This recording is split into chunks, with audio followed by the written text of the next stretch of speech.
Ma'am is an advocate and a patent attorney with over a decade of experience in dealing with IPRs, including patent and trademarks. She is associated with various research wings of several institutions to frame their IPR strategies. Ma'am is the managing partner of Acom Legal Abode, a law firm based out of Bangalore, which handles and assists businesses, including startups, in various legal matters. She holds an MSc degree in biochemistry and biotechnology from Bangalore University. She also has an LLB degree from Bangalore University and post-graduation degree in business administration from Symbiosis Pune. She is a registered Indian patent agent and qualified to practice before Indian Patent Office. And today will guide us with regard to consideration for drafting a good patent application. Ma'am, I welcome you on the stage. So a very good afternoon to all of you. And I must thank IISC and CMR for giving me this opportunity to come back again here. It's always wonderful to address all the CMR students. So before I start, I wanted to understand the basics of IPR. Everybody is well versed, right? Yes, no? I think let's stop focusing that side, and I would want all of you to focus towards me. So basics of IPR. Everybody? All of you are aware of it? So different kind of intellectual property rights. All of you know about it, right? Okay, now let's get into the patents. So, to what extent have you studied about patents, the patent law? All of you law students, different domains?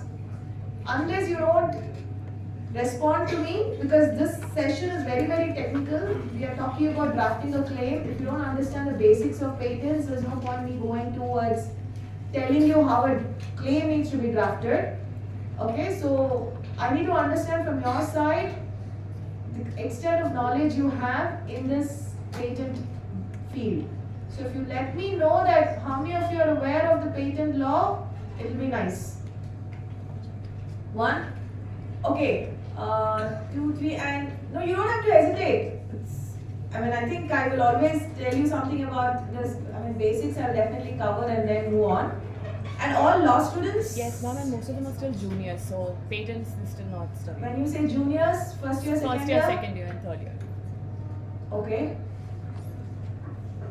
You're aware of it, is what you mean when you raise your hands.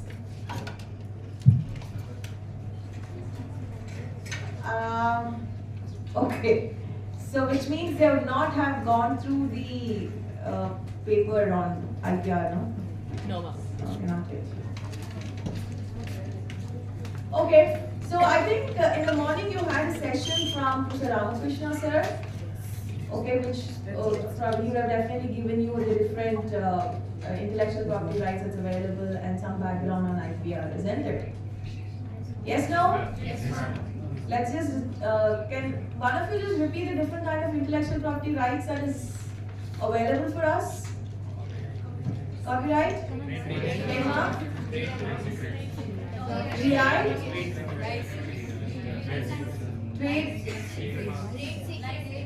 Trade secret? License? Industrial designs? Okay. Semiconductor and integrated layout designs. How many did we cover? 7? All done? So copyright, trademark, industrial designs, semiconductor, GI, plant variety protection, and patents. These are the different rights available to you. Now trade secret, and somebody also said licensing, right? Licensing is how one would want to commercially exploit these kind of different rights. So that will not become a right for you per se granted by the respective government. Okay? Now the other thing is trade secret. Now any of these intellectual property rights, if you think would qualify as a trade secret, well, that is something which a company or an individual should strategize. But per se it's not recognized as an individual right, trade secret yet. Okay? Under the intellectual property rights regime. Right. Assuming that okay, you have gone through something about it or probably got some knowledge from the first session, let's move towards the patents, because today's session I'm trying to tell you something about the patent drafting and related aspects. I'll just touch very basics because you haven't understood the concept of patent law yet. So very basics is something which I will touch. But before that, let's try to understand a little more about patents. Now, for a patent to be granted anywhere in the world, whether in India or outside India, there are certain criteria that should be met. Okay, so let's start discussing on that first. So, what is the different criteria required for a patent to be granted? Novelty, perfect. Uniqueness, do you think it gets qualified under novelty? Not as in novelty, but that must be one of the parameters, probably. But it's In not- addition to novelty, you're saying uniqueness. Yeah. Okay, I'll come back to that. Anything else? Something which is having human interference, that's why it became such novelty. Okay, because of a human intervention, you could consider that to be novel. Okay. A novel method, a new method for creating or making a product.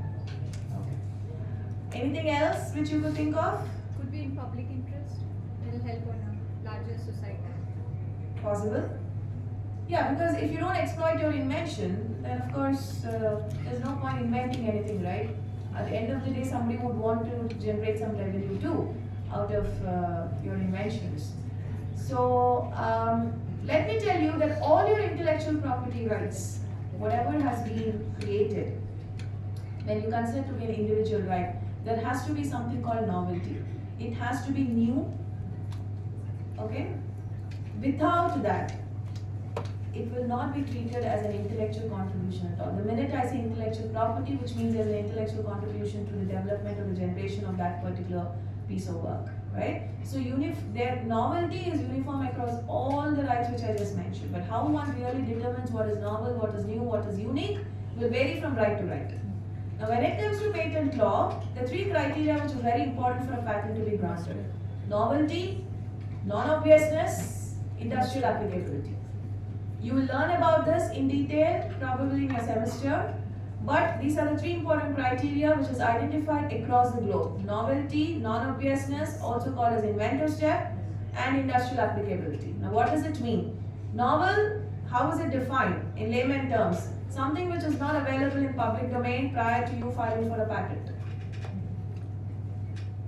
Right? The minute it is available in public domain and somebody is aware of this invention prior to you filing for a patent, it will defeat the purpose of novelty. It will not be treated as novel. Second aspect is inventive step. When I say inventive step, there has to be some kind of an inventive feature in your invention. I'll give you an example so that you can understand this better, what an inventive step or an obviousness criteria is. All of you have definitely used umbrellas and we know how it works. Now, into this umbrella, imagine that I fit a light, or probably an LED bulb, and a fan to an umbrella. So the minute I open that umbrella, I also have an additional button. I'll switch on. So the light and the fan will start functioning depending on the weather condition outside. So you use the umbrella to protect yourself from the sun and also from rain. So assuming it is very sunny outside, I switch on the fan too. Okay, and in the nights, I'm trying to use the light. Now these are the two additional features which I have added to this umbrella. Do you think the invention is novel? Yes. Answers please. Somebody yes said yes. Yeah? Yes. I think there are a lot of chairs in the front also vacant. If you shift, it's easy because I think my visibility would be better. As of now, I don't have any glasses, so no power. But yeah, the way you're sitting in the corner, I think if you can all come and sit here, it'll be nice. Okay. Somebody said there is novel. Apart from that, is there any other answer where you feel there is no novelty associated with this kind of invention? Answers please. I think no, because it's already existing. Like we can't add addition to that and claim for later. Okay, so somebody said since it's already existing, you cannot probably add something some new features to this umbrella and claim that to be a new invention, right? Okay, let me tell you how the patent office deals. When we try to determine novelty, the patent office says that the entire features which I described, umbrella, fan and the light, okay, should be present somewhere in the public domain together, not independently but together. Now, if that is not present or published in any kind of an article, research article, or the product per se is not available in the market with all the features integrated, then of course it is considered to be novel because it's not available in one single document, in one single product prior to you filing for a patent application. So it meets the criteria of novelty. The second aspect is with regard to non-obviousness or inventive step, which I just said. Now, how does one really decide non-obviousness? Now, this particular umbrella is available in the market. You have the lights available in the market. You also have fans available in the market. Now, I just go integrate this, and somebody looks at this invention, then they'll say, okay, they've just integrated the light and the fan to this umbrella and started using. So, should I say that, is it obvious that this invention, can I say that, okay, this is very obvious, they've just integrated. Now, if it is just that you have fixed one light and a fan, and I, as a person who's also knowledgeable in that domain, we say a person who's skilled in the art, right, thinks that, okay, this is very obvious, there's nothing great in this particular invention, then it will defeat something called the inventive step. So we say there is no inventive contribution in this particular invention. It is very obvious to a person who's skilled in the art. But however, in this particular invention, there's an additional integration. Say there's some integration of an AI where automatically it will detect the weather condition, and then you don't have to put an effort to switch on the button. It based on the weather, the lighting will automatically come, the fan will also switch on or switch off. Now, if these additional integration comes in where it will start functioning automatically, then of course there is some kind of an inventive feature to integrate all this and work automatically. Then it is considered to be not obvious for a person who's skilled in the art, and there's an inventive feature or a contribution from the inventor. Right? That's the second criteria. Now the third criteria is the industrial applicability. Industrial applicability, that the invention must be useful in a particular industry. Now you might ask me a question, is there any invention that is not useful? What do you think the answer is? Do you think there are inventions that are not useful? Yeah, many of them just come and go. Like you invent a very creative thing, but not necessarily that you get accepted. It just dies a slow death. Like it comes and after some time just vanishes.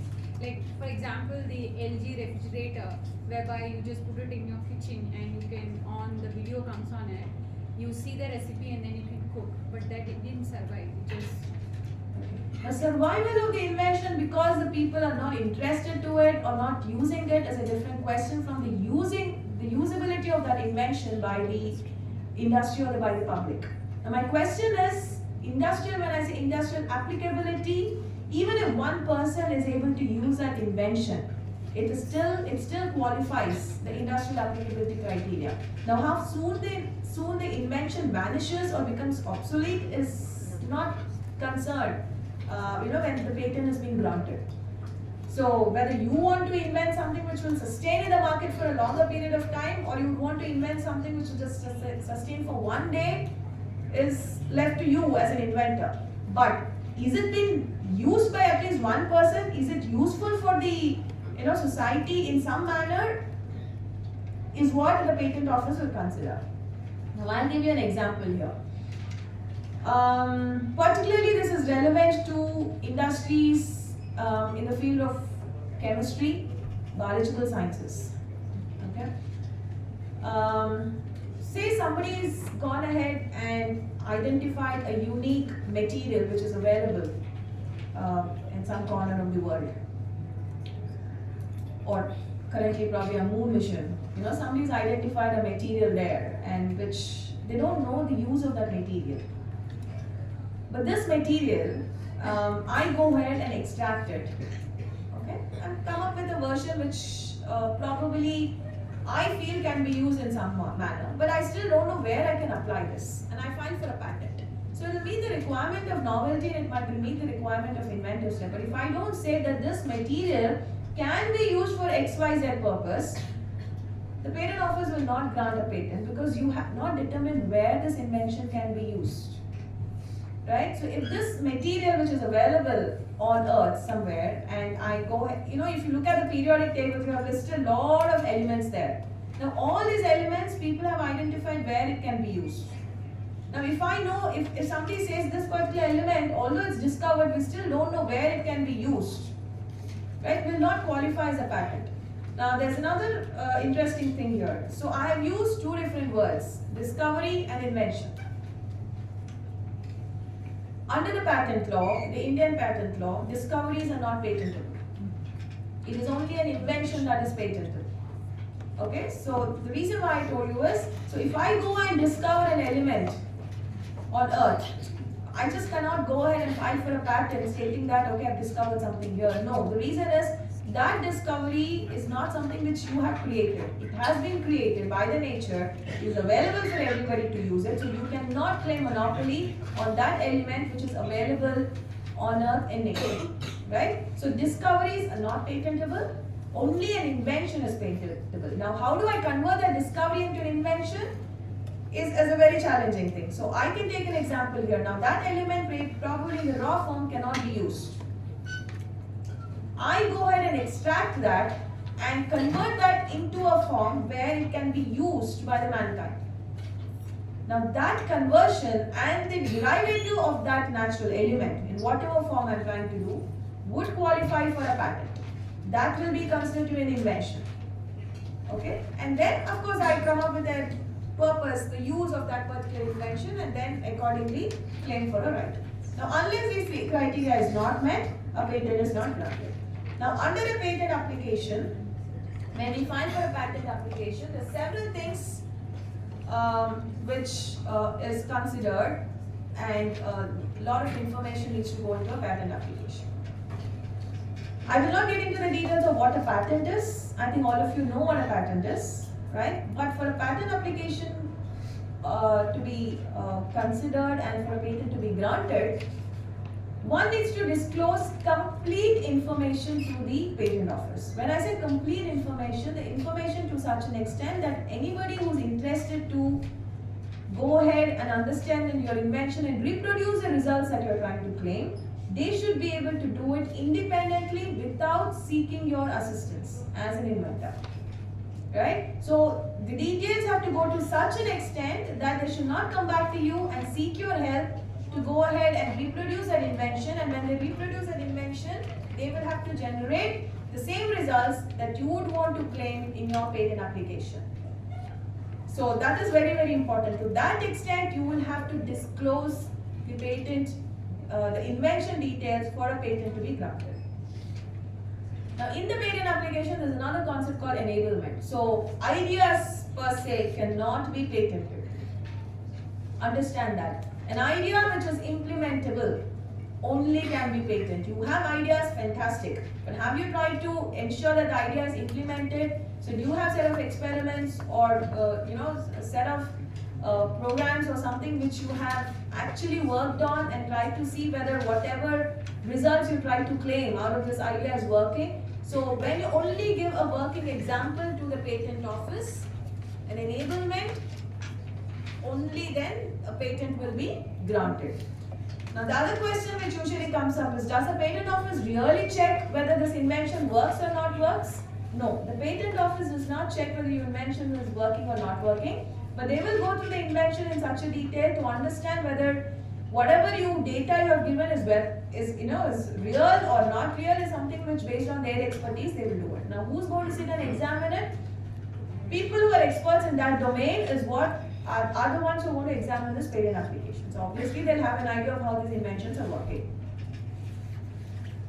A competitor of yours is the one who actually tests your results, right? And they are the ones, in case they feel that whatever results you have tried to mention is not true, okay, and you have falsely claimed, then they can always write to the patent office and ensure that your patent application is rejected. are the grant. So that is your pre-grant opposition. There is also something called a post-grant opposition which you will learn in detail. So after the patent is granted, also if somebody feels that whatever results you have given is incorrect, data you have given is incorrect, so a patent should not have been granted, they can always report to the patent office and it can be rejected on that ground too. Right? That is a post-grant opposition. So you have different procedures which is laid by the patent office to protect the interest of public and ensure that wrong patents are not granted. But yeah, constant checks needs to be done, but that can be done only by probably the competitors who are interested in this particular patent application. All of you, I don't know if you've done your project reports in the past, but if you've done your project reports, there are certain things which will, which probably says, okay, this is how a template is, this is the format where a project report needs to be prepared. So any project report, the first thing, or if you have seen any publication, any manuscript or a research publication, the first thing you see in that is the title, correct? Title of your project. After that, abstract. Then your contents. Bibliography, acknowledgement if any, right? So these are the main things which get into a probably related to social sciences publications. Now let's see what additional information gets into science and engineering related publication. In that you have the complete experimental data, the ingredients used. These are the additional things which will go in when it comes to any research and any research related to science and engineering. Patent application also has a format which the patent offices have over a period of time mentioned that these are the kind of things which will have to get into a patent application. Now whatever I am saying, all this time, whatever I discussed, everything is as per the patent law. There's nothing which have gone beyond the patent law. So when I said the criteria, when I said that, requirement working examples, all this is clearly mentioned in your patent law, which over a period of time, as I said, when it comes to your semester, you'll understand this in more detail. Even in patent application, there are certain things which you'll have to go into. So title, there's also, under Indian patent law, it says title cannot go beyond 15 words. So there is a restriction. It has to be within 15 words. It cannot be an abstract title and not related to your invention. It has to be related to your invention. It cannot be very, very generic. Okay, so those are things which you'll have to keep in mind when a title is also put. Then comes your abstract. Abstract also should be very relevant, and there is a word limit for abstract, not beyond 150 words, so it cannot be as long as possible. There's a restriction there. Apart from these two, which are relevant, you also have other things. First thing, background of the invention. So we will have to let the patent offices know if there is any prior art. Okay, this is again a technical term relevant to the patent industry. So prior art, or we also say background of the invention that you are aware of, and whether your invention is an improvement to an existing background, or is there any invention which is close, existing invention which is close to your technology or your invention. Now to the extent you are aware of the background or the prior art, you will have to mention that in the patent application. To the extent you are aware of. So there cannot be anything which is so new that you are not aware of any existing background or prior art. In case you have created such an invention that can, which is out of the box, which is totally new, nobody can even think of it, of course there's no reason for you to mention that under the background, it's still okay. But the patent office will definitely question you on that. So prior art is one other section which needs to get into your patent application. Now apart from prior art, you will have to give any figures or any diagrams that are relevant to your invention. For example, if it is an engineering related invention, say I'm trying to protect this adapter. If this adapter is my invention, so if I have to teach people that how your adapter is actually working, so this adapter figure is something which I'm going to add. Now this adapter basically has three kind of functionalities. Okay, I can use an HDMI cable and I can use a VGA cable which can be fixed to my Mac. So without this adapter, it will definitely not work. Now this one has got a multi-port system, right? So this is my invention. So I will have to give a proper figure of this in my description and say, okay, this has these kind of things, and categorically mention it and refer to this particular figure in my entire description. So where have you placed the VGA port, where have you placed the HDMI port, etc. And that is where my description lies. Now after that, I am going to, after giving the figures, I'm next going to provide a detailed explanation of my invention. When I say a detailed explanation of my invention, I will also have to say how I've integrated these two and how this is going to work, okay, as an adapter to the system, and whether it is exclusive only to this system or can it be used as a universal adapter to other systems as well. Now this is where my description of the invention goes in. After the description of the invention, or rather before that, I will also have to give something called the objective of this invention. What is it I'm trying to achieve out of this invention? And a couple of lines. After that, the most important thing is the claims. Okay, that is where my entire session is. I think I've taken all other time to make you understand what the invention is before I get into the claim part. Now, what am I trying to actually claim in my invention? So, what is that which is unique, novel, or inventive in this particular invention is what I will have to draft in my claims. Okay. If all of you have your mobiles, I don't know if this is really going to work. Okay, I think let's just go to that directly. If all of you have your mobiles, just go to Google Patents.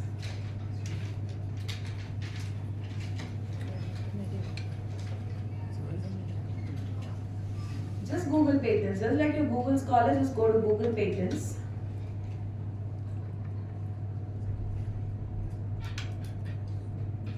Under Google Patents, let's just pick up some unique, some particular random invention.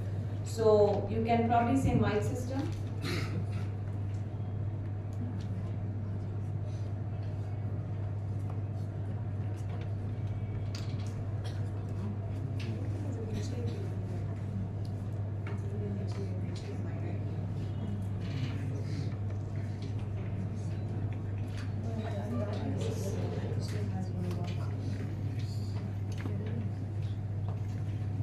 Okay, all of you done?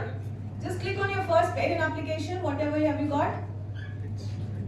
But when you submit it, is it like you have to have a working model along with your submission? Yes. Yeah, obviously.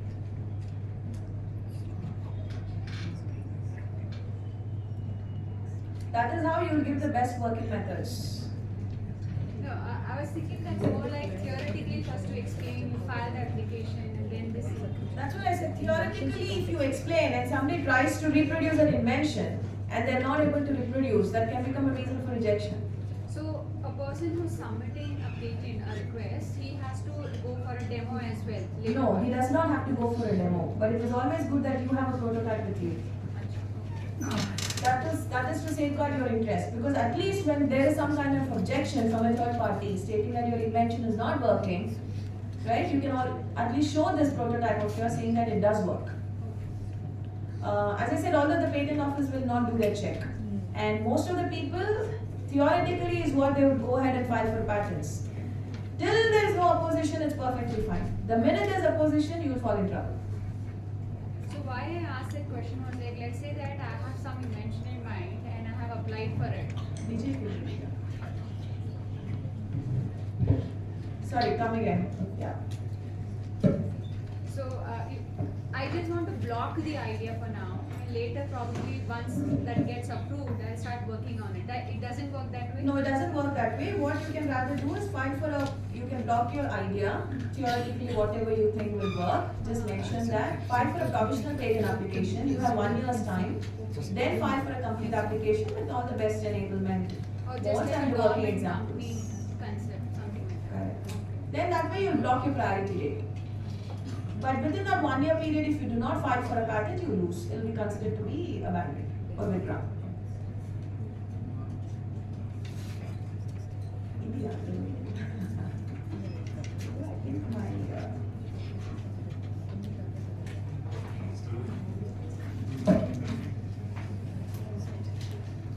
okay, so I think all of you have opened your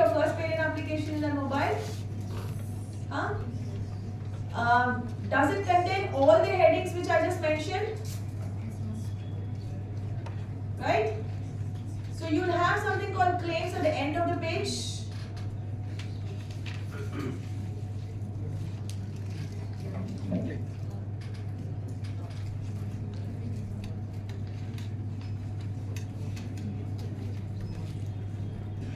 There.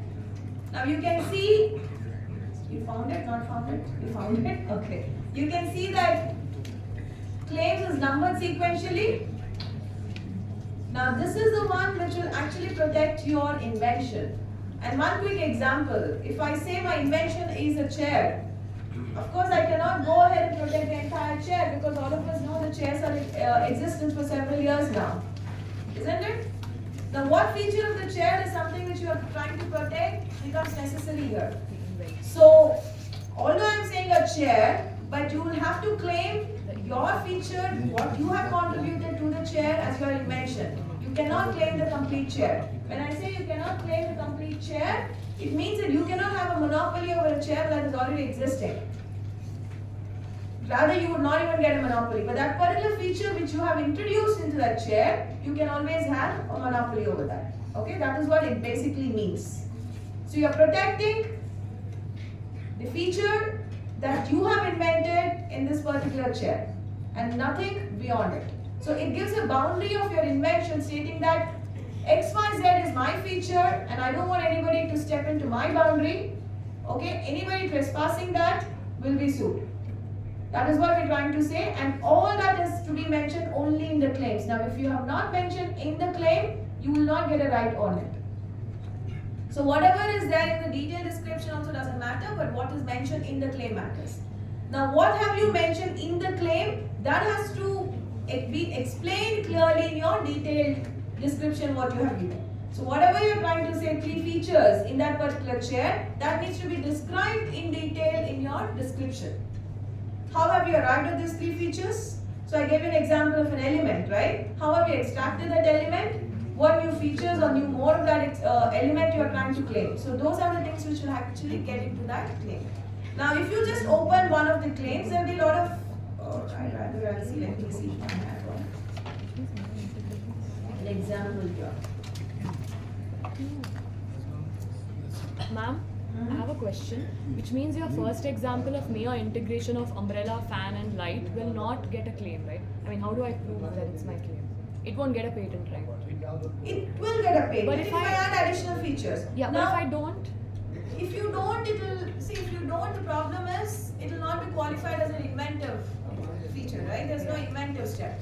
Now, under the patent law, how is it evaluated? They pick up your claims first, because anything, the patent office, first thing, a person who's expert in this subject will go to the claims, trying to understand what is the other person trying to protect. Now in this claim, the patent office will review it and then start looking at the criteria. First thing, they will review your first claim, okay? I will tell you how that is drafted. The first claim, they will go through it and say, okay, now she's claimed XYZ features. Now let's see whether this XYZ features meets the criteria which I mentioned. Whether it meets the criteria of novelty, inventive step and industrial applicability. Now how do they analyze novelty of novelty and inventive step? They do a thorough prior art search. Because there has to be some documentation which have to disprove your invention, right? So they will have to do a thorough prior art search. And in this prior art search, if they feel that whatever you have claimed is already mentioned, then they'll write to you stating that, look, we cannot grant you a patent application because it's already there in the prior art, in so and so document and so line. Right? That is how the patent office will communicate to you. Now, if you can defend that and say that the patent office understanding is not right, that what prior art they have found is not relevant to your claims, then you win.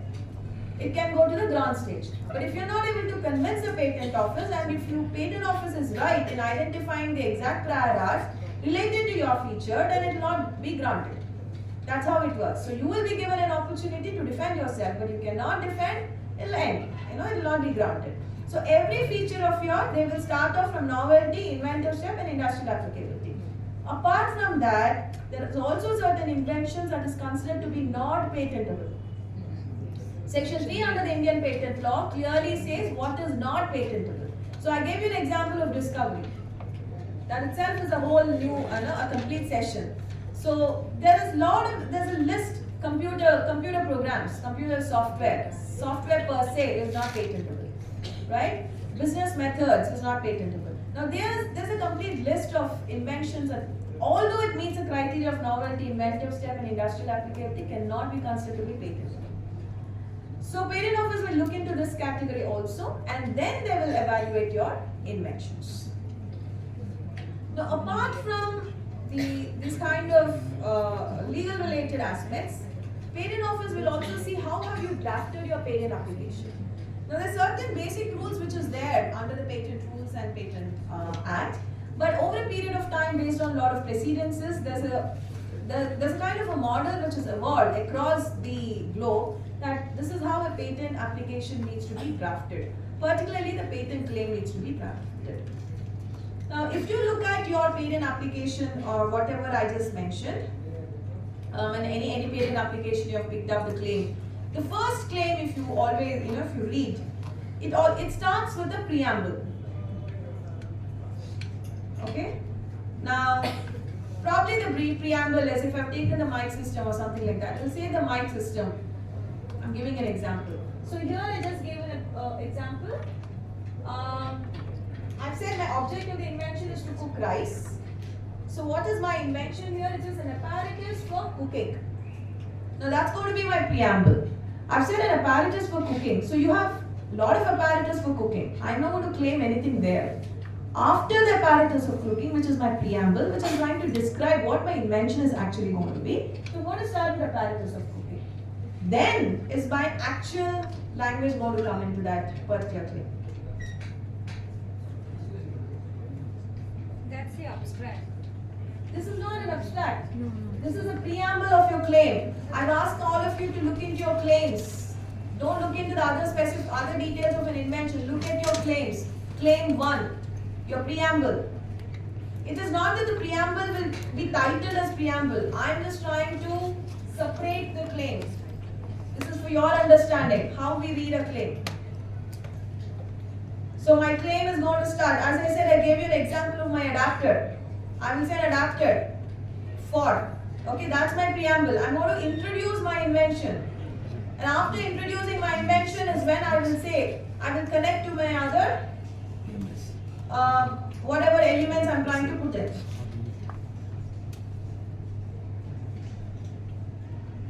I'll give you another example here. A chemical compound is my preamble. Okay? After chemical compound, of course, I have transition phrase which I use. I'm saying consisting of. I'll take another 5 minutes. Don't take yeah. Okay? Consisting of is my transition phrase. So all of your claims which you are seeing in your mobile, the first claim will say consisting of, comprising of. Is it all mentioned there? Yes? So my preamble, a chemical compound consisting of. Then comes my body. So in body is where the features of my invention is described. Okay? So the body, this particular invention says 50% A component, 50% B component, and 25% C component. This is my claim. This is what my invention is all about. So my invention consists of a chemical compound which has these 3 components. Now, there's an, apart from preamble, when I say the transition word consisting of, legally, there is a lot of difference when I use these words. Can you all tell me what is the difference between consisting of and comprising of? Do you think there's a difference between consisting of and comprising of? Yes? What do you think is the difference? Consisting would be very specific. It will give you the basic constitution, like 50% is component A, and in comprising it is an inclusive. It could have. Correct. Comprising is inclusive, which means if you are saying your invention has these 3 components, there's a possibility that your invention will also work by adding another 4th component. But to the world you're saying my invention comprises of these 3 inventions, and I'm not restricting it. If you come up with another one and combine it with this, probably it will work. But the minute I say consisting, you're trying to say, you're very restrictive, stating that my invention should work only if these three components are there and not anything else. So it all depends on what kind of invention you have. Okay, that is how I try to bring in these phrases here. Now, apart from a chemical compound consisting of, I've said this. Now, let's try to understand the punctuation marks also. Be very careful here, because for us, even punctuation marks really matter and how it is identified. So, I say the chemical compound consisting of, you don't see a period anywhere, no full stop anywhere. It is only ending here. It is only here. Right? So, which means in a claim, one single claim, a period, when the minute you put a period, we are ending it stating that this is my claim. So it only has to be at the end of a particular claim. You cannot use a period anywhere in between. Your full stop should not come anywhere in between of a claim. It should only be while ending your claim. Point number one. Point number two, how are we separating this? The first line, when we say chemical compound consisting of, with a colon. This is mandatory. Then each component here, we are separating it by a semicolon. If you look at the claim in your mobile, you will also see the same language. It will be in the same manner. There can be objections if you don't follow these rules and regulations too. It's important that we follow that.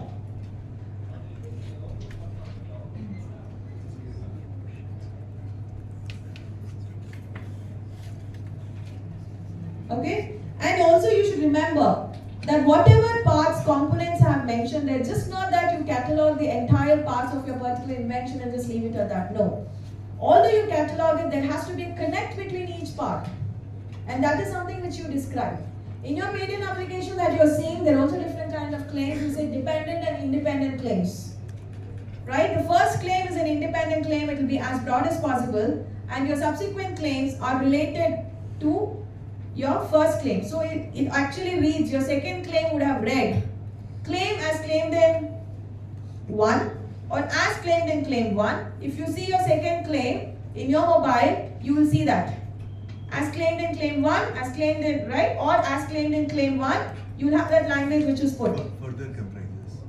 Further comprises. Further comprises is a subsequent thing which you use, but it has to connect your first claim. Your dependent claim is always connected to your first claim. Second claim, if you say, it will start off like that. As claimed in claim 1 or as per claim 1. It will always say that. So that is how we say the first one will never start with that. Let me also tell you another interesting thing in claims. This is one of the claim example I'm just trying to give. I'll read this out for you. A dispensing top for passing only several kernels of a popped popcorn at a time. Focus on the language. At a time from an open-ended container filled with popped popcorn having a generally conical shape and an opening at each end. The opening at the reduced end allows several kernels of popped popcorn to pass through at the same time and means at the enlarged end of the top to embrace the open end of the container. The taper of the top being uniform and such as to by itself jam up the popped popcorn before the end of the cone and permit the dispensing of only a few kernels at the shake of a package when the top is mounted on the container. So it's ended with a period. Nowhere in between you'll find it. Can any guesses what this invention is all about? It's just a dispensing container of your popcorn. Right? But this is how they've complicated it. But it's a simple dispensing container of your popcorn. Now let's try to see if they follow the rules and regulations. So yeah, they come up with a preamble. It says a dispensing top. Okay, for passing only several kernels. So your preamble is a dispensing top for passing kernels. Now here they've come up with an invention. They're saying this is your independent claim. So that's why it's not dependent on anything. Let's try to see the other English language related aspects here. So here they say only several kernels of a popped popcorn. So they're introducing a word here. They're saying a popped popcorn. Now there will have to be an antecedent basis. Okay? How is this connected here? If you look at the other language, somewhere they would have said jam up the popped popcorn. So there's a definite article. There's an antecedent basis. So the popped popcorn, they're relating it to my first introduced phrase. I'm introducing it here with a indefinite article because this is the first time I'm introducing my phrase in this application. Right? And then it cannot, every time I can't introduce new words and new aspects, right? There has to be an antecedent basis, so I'm then connecting it. In our legal language, how do we connect? What are the phrases we use to connect? Sorry? Therefore. No, therefore is a kind of an end which you are trying to give. And no. Furthermore.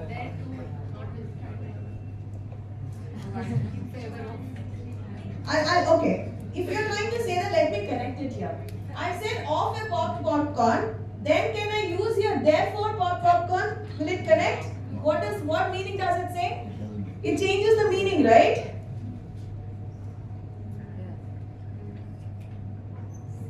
Definition clause.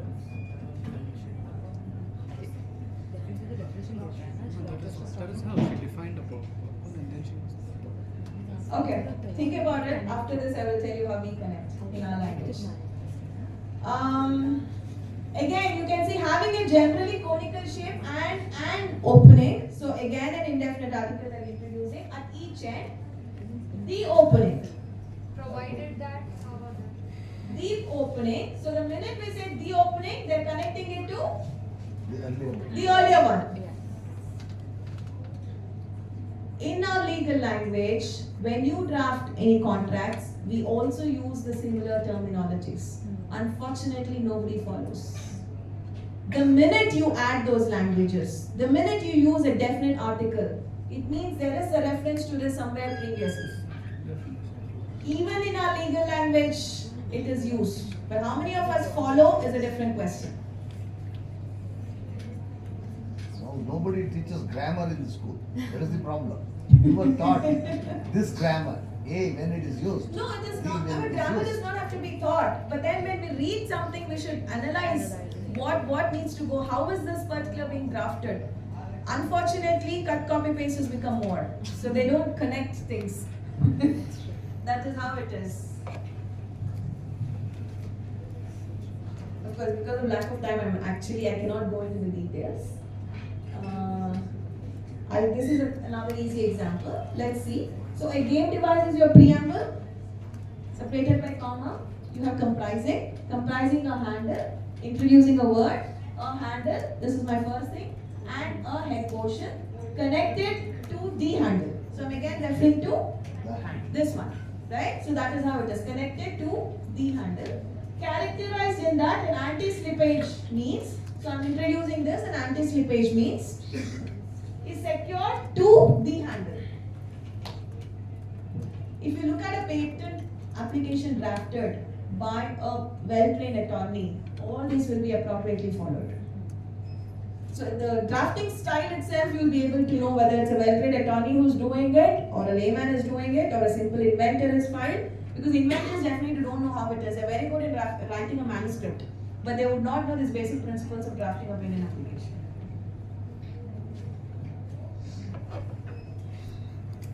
Okay, so I think we'll end this here. I don't want to get into the details.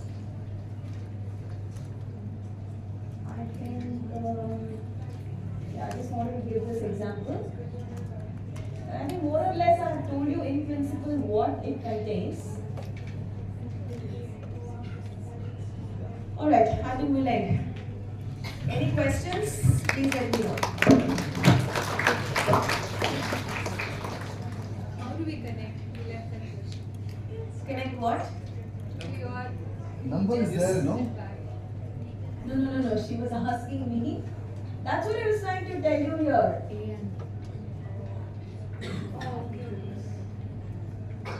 That's the example I was giving you. Even in our drafts, antecedent is always important. When you say therefore, it is all a conclusive remark. The minute you use therefore, etc., which you just gave, is all your conclusive remark. That cannot be the manner to connect with your previously mentioned clauses or whatever it is.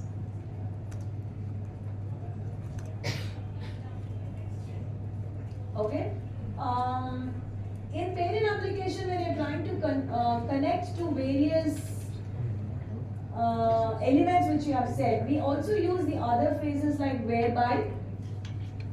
When we are trying to connect one component to another component, and then trying to give an explanation. I think, yeah, see further comprising, and you're trying to introduce something, say wherein. So we'll say XYZ, wherein XYZ is connected to ABC in the following, the manner, how it is connected. As I said, just cannot be cataloging of your elements. There has to be some connect. So these are the various phrases which can be used.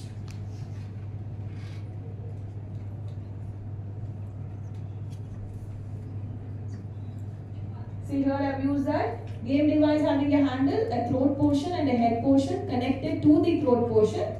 You can see the antecedent wherein I'm again trying to connect.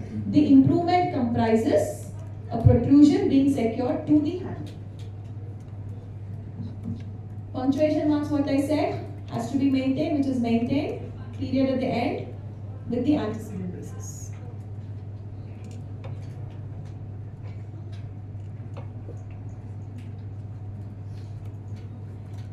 So this is how preamble, transitional phase, various punctuation marks, which I just explained. Now this is just the tip of iceberg, which I've given you about how a claim is drafted. Lot of things into it. Particularly when it comes to the legal interpretation by the courts, how it is done. Probably sometime, when you finish your classes on IPR and all that, maybe I can come and give you a detailed analysis of how a claim was read by the courts and by the patent office and how we interpret it. Particularly when it comes to the enforcement of these particular claims. But for now, because that you're all just trying to get into that domain, trying to understand what patents is, what IPR is all about, I think this is sufficient for now. But yeah, we'll stay connected. Thank you very much.